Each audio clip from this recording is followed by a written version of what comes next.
अस्सलाम वालेकुम। मेरा नाम परवेज़ मसीह है। यह मेरा छोटा जिहा कारोबार है मटूंडे टाफियां दा। ते मैं कल्ला ही हाँ, मेरा कोई भी नहीं। मेरी नूं दिल की बीमारी भी है, फालज की बीमारी भी है, शुगर की बीमारी भी है, साह की बीमारी भी है। यह मेरिया सारिया दवाइयाँ पईयां ने मेरे अगे ही, ये मैं खाना वा ते होर मैं ठीक हाँ। चलो खुदा भला करे। कल्ला ही रहना वा, वेख सकदे इत्थे कोई भी नहीं। मैं कल्ला कर रहा वां ते 1 2 3 4 रुपया बचे तुहाडा मेरे को पहुँच गया। तुहाडी बड़ी मेहरबानी। अगे मैं वेचदा सा खाली टाफियां ते मरूंडा, हुण नाल लवांगा लॉलीपॉप, चॉकलेटा।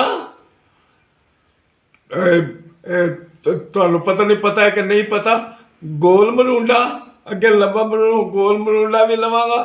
और हुण मैं टिक्कियां भी लवांगा, तिल वालियां टिक्कियां भी लवांगा। तुसा ने जिहड़ी मेरी मदद की ना 4000 की, खुदा तुहानू इन्ना दवे कि तुहाडे किसी चीज़ की कमी ना आए। हर गरीब की मदद तुसी करन वाले बन जाओ। और तुहाडी बड़ी मेहरबानी, बहुत मेहरबानी। हुण मैं अपने काम नूं जिहड़ा थोड़ा होर वधा लांगा, क्योंकि अगे 200-250 मैनू मकान का किराया भी 3000 देना पैंदा सी। मैनू अपनियां दवाइयां भी लियाउणियां पैंदियां, मैं रोटी भी खानी, क्योंकि मैं कल्ला जो होया। तुसी जिंदे रहे, खुदा तुहानू जिंदगी दे, तुहाडे बच्चियां नू जिंदगी दे, तुहाडे पूरे खानदान नू खुदा अपने ज़मान च रखे।